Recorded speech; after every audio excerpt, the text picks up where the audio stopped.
Replace a new roll of a film.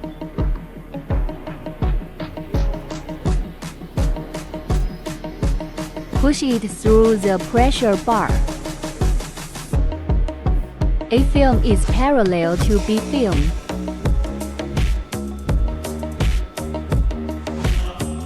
Let the AB film be assembled together.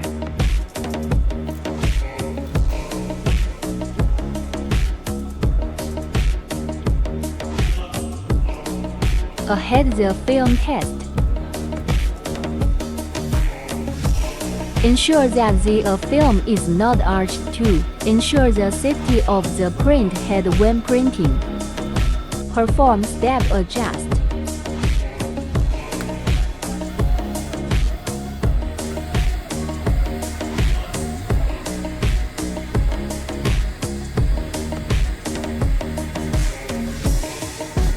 Normally, calibration parameters do not deviate too much.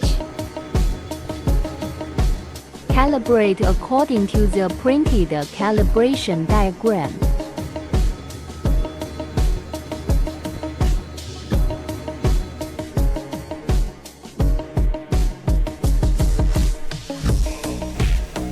After calibration, the printer can work normally.